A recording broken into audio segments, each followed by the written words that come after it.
Sup, Scott? Welcome Not much, to Scott.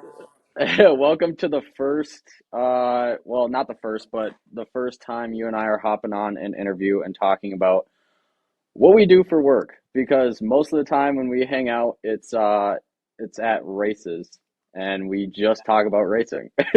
And we don't ever really get technical about, what we do for work and, real estate and all that kind of stuff.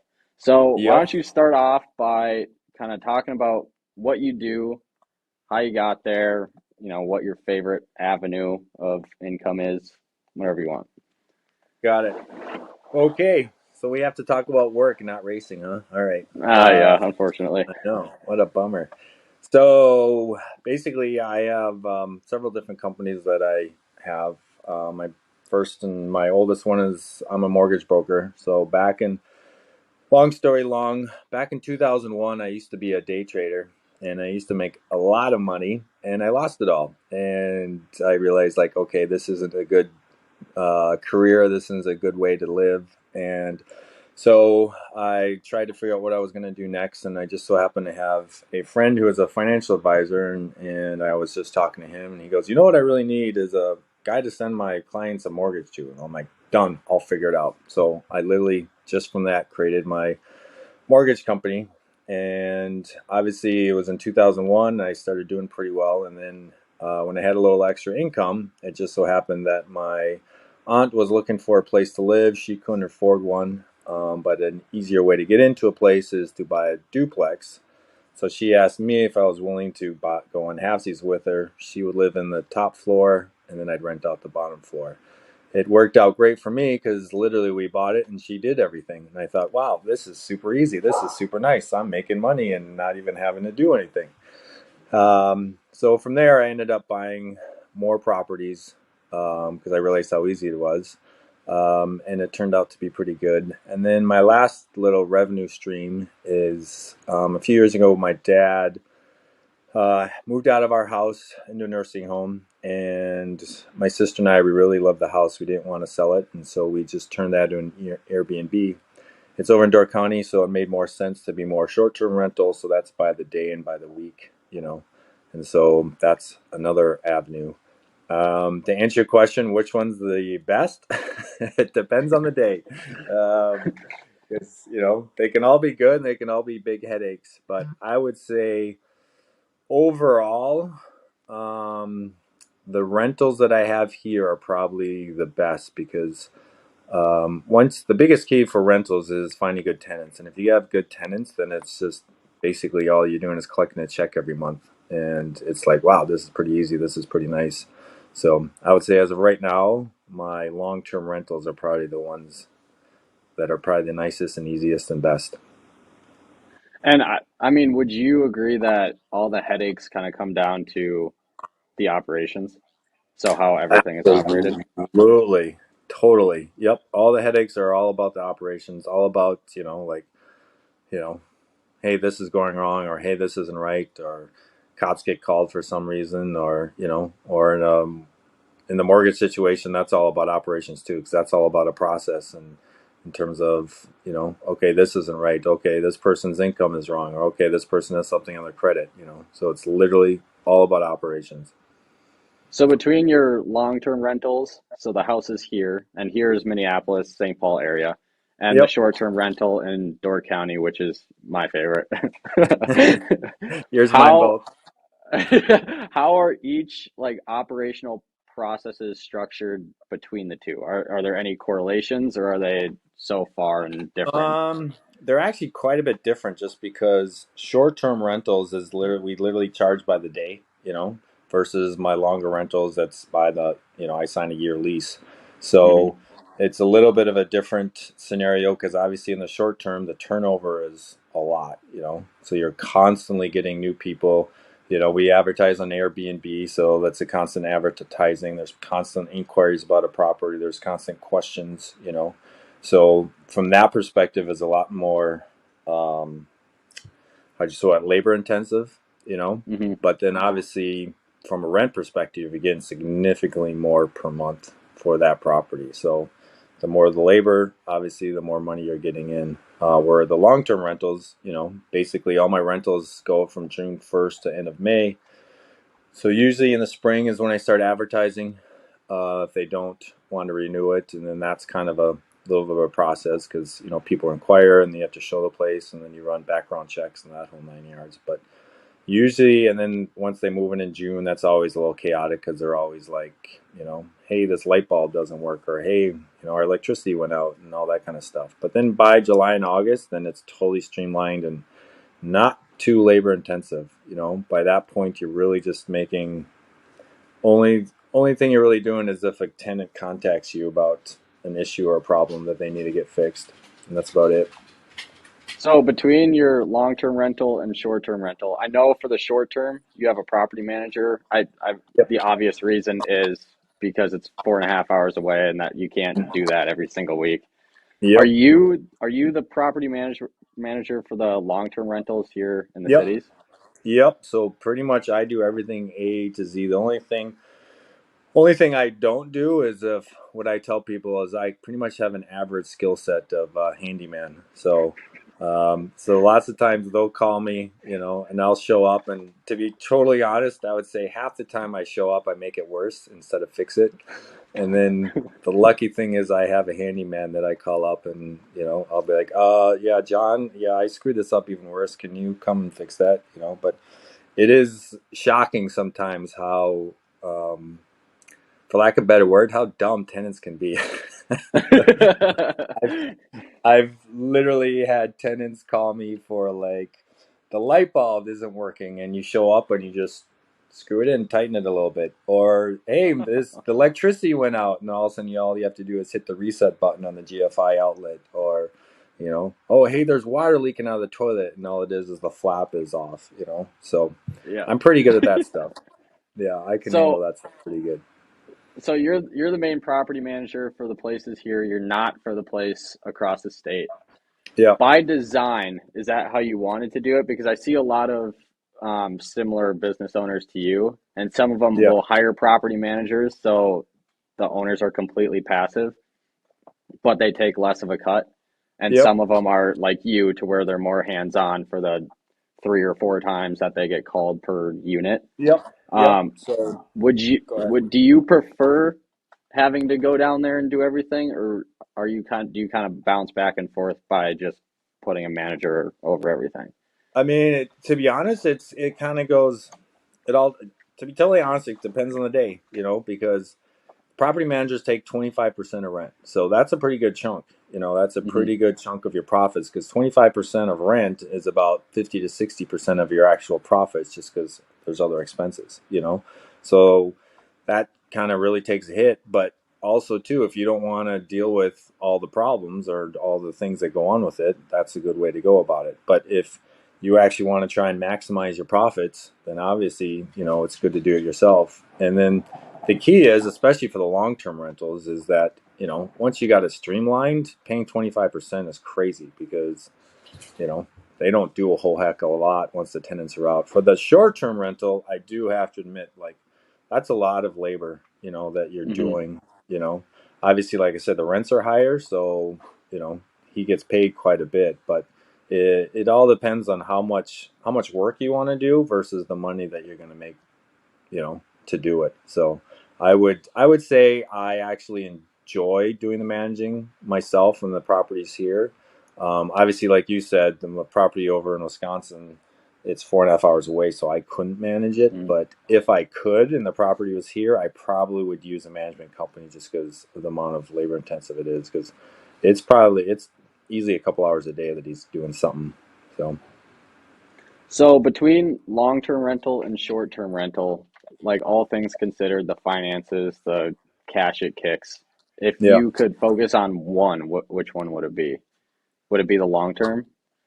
Yeah, I would say long term because one thing that I've noticed about the place in Wisconsin is that the short term rental, you have people coming in and out all the time, and obviously when you have people coming in and out all the time, the property kind of has a tendency to get beat up a little bit, and I've just kind of noticed that. Whereas the long term rental, people are living there, and if you find good tenants, they actually kind of almost take slight ownership in the property and wanted to keep it nice.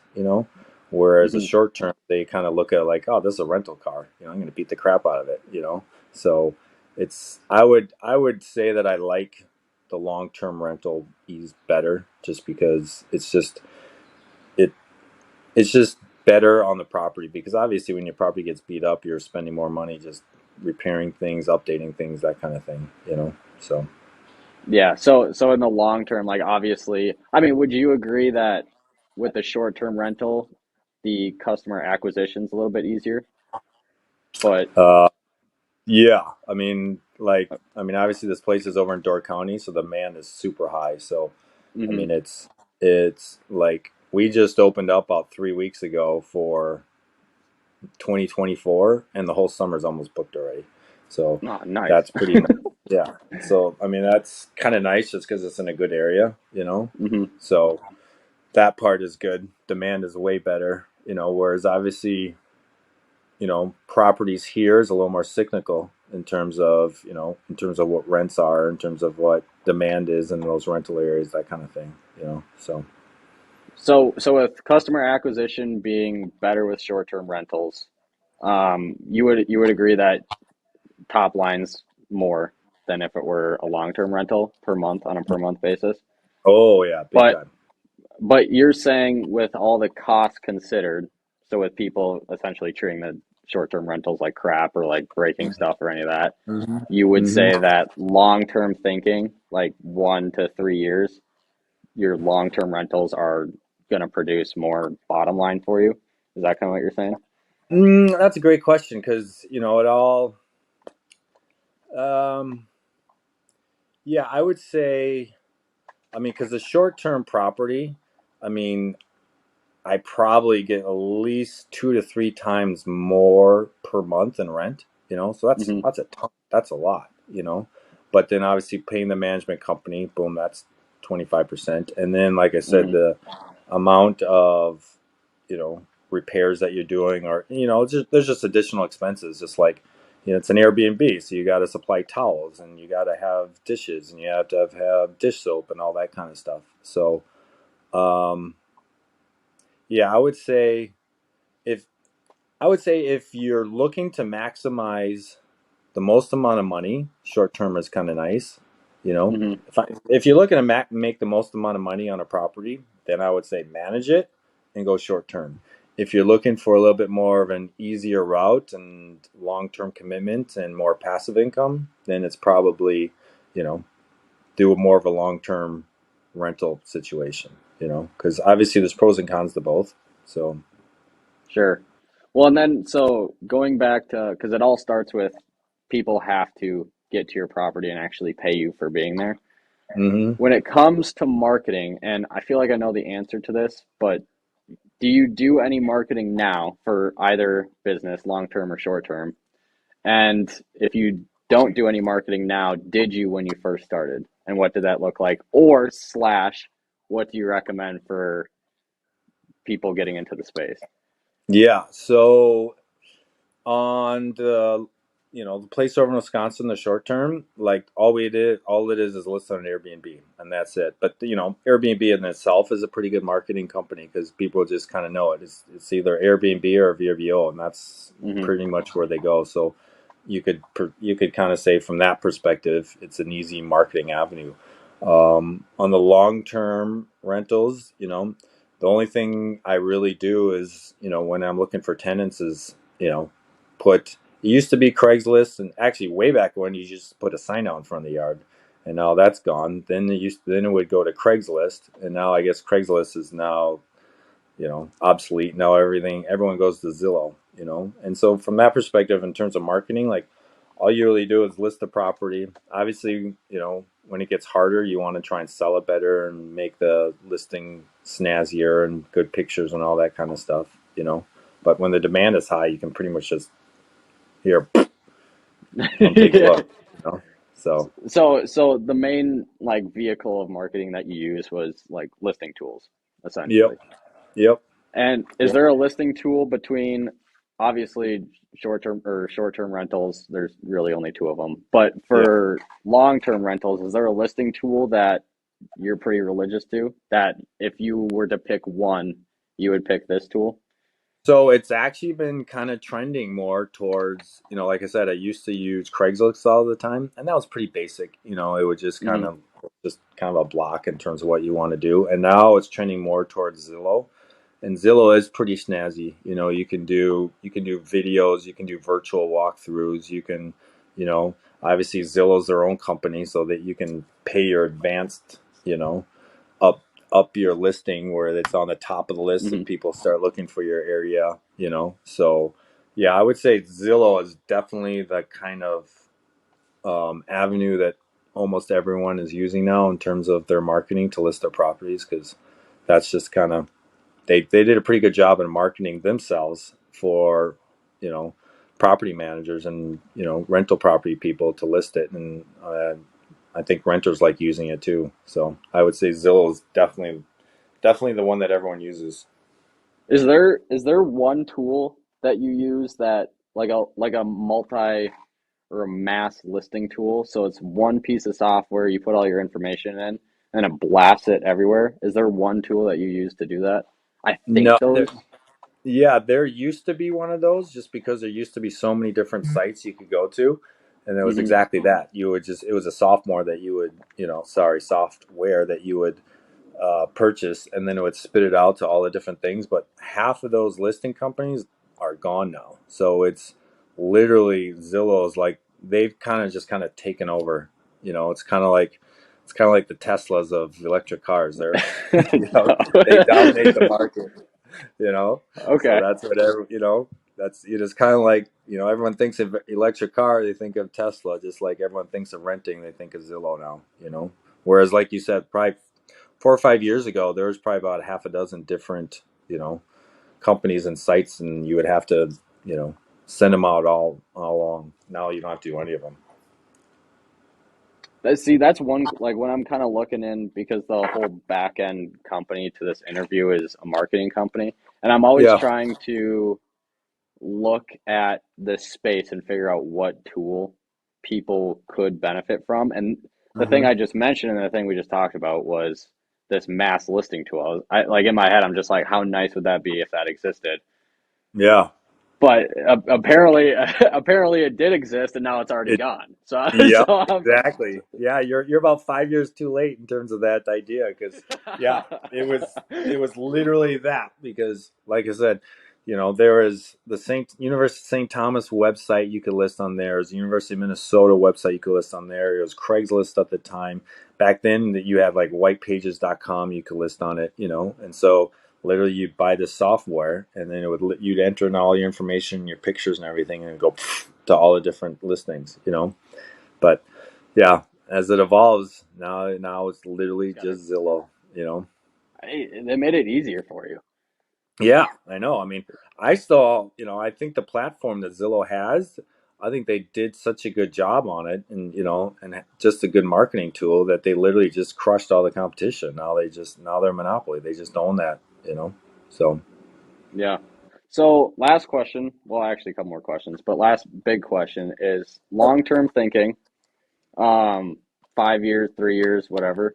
What do you want to do? What do you hope to do? What are you trying to do with your long-term rental business? And then same question, but with your short-term Airbnb business. Like, where is it um, going? What are you yeah. hoping to achieve?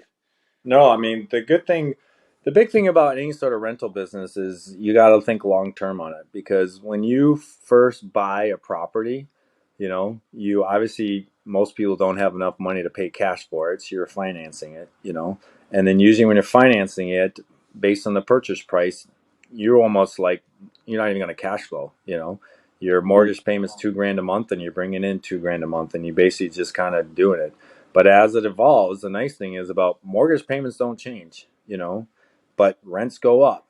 So as you own the property more and more, you're going to basically collect more and more rents, and then you're paying down the mortgage. So over the last 20 plus years that I've had my rentals, I've basically been able to pay off the mortgages on those. And now raise the rents, and now boom, now I got instant cash flow that I'm living off of, which is pretty sweet. So, you know, basically that's my retirement. That I Hmm. don't anticipate selling these things. I mean, I might sell them, but then I buy another rental property, and because now I'm in that place where I've got enough cash where I can just basically buy a property and immediately cash flow off of it, because basically, over the last 20 years, I've just been able to increase the rents and pay off the mortgage, and it's worked out really good. Versus the short term, the place in Wisconsin, I'm not sure what we're gonna do with that quite as much, just because, like I said, I'm really seeing the damage that's getting done to the property, and Hmm. I still, I've only been doing it for 3 years now, so I haven't quite seen the long term effects. Because obviously in a property, sooner or later you got to buy a new roof. Sooner or later you're buying a new water heater. So, the big expenditures, and I got to kind of see if that's going to work itself out. So still kind of that's to be seen on that in terms of what my future is. Because who knows, I might want to move to Door County and just take it over and live Yeah. there and be happy. Yeah. If you don't, I will. Yeah.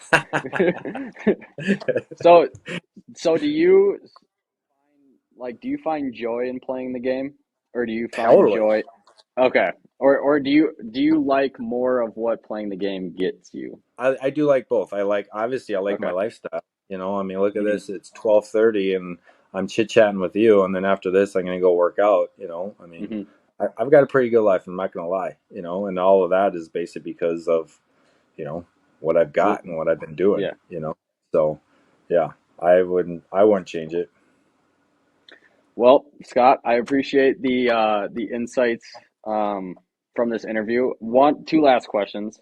Yeah. Where can so the readers, the watchers, the listeners, where can they find you if they want to stay at your Airbnb? Or I don't know if you have a website for you kind of touched on this, but your mortgage company or a main website for your rentals, where can they find you? Yeah. So anytime you want to find me, obviously the rental, the Door County rental, get in line. It's pretty good demand. So, but if you want to go to Door County in February, you could definitely find it. So literally all you got to do is just go on Airbnb and basically relax and unwind. If you type that in, that will pop up the property. In terms of my rentals, I've got rentals over in St. Thomas or over in Minneapolis. And the easiest people like to contact me is basically, I hate to say it, I'm still old school Facebook, you know, just like my mortgage company, Oak Valley Mortgage. Go on Facebook, you can see all the good stuff in there and you can contact me. I never really did a website just because I'm, to be honest, just a little lazy. But because most of my business is from referral and word of mouth anyway. So that's usually how I do it. Okay. And then if you had, well, and then I'll put all the links below. I have all the links already. I pretty There much we batched them before we got on the call. Um, if if there was one tool or product you wish you had, that would help streamline your operations, maybe a little bit of marketing, anything, what would that tool do, or what is that tool? go. That's a great question. I would say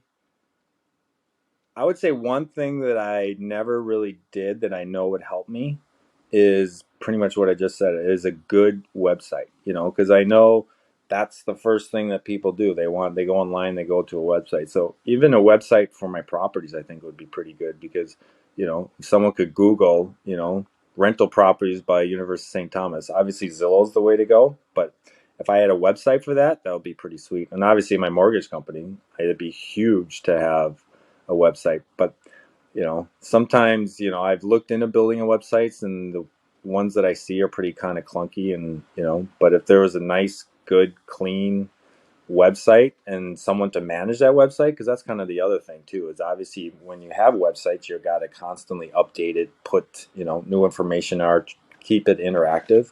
you know I think that would be the best way to do it, but I think that would be a pretty easy way and pretty good way to generate new business and you know, keep the clients that you got. Well, Scott, if you need a website solution or a photography solution or any of that, dude, just let me I know know. where to go. Yeah, yeah. All right, Scott. Well, thank you for your time. I appreciate it. Yep.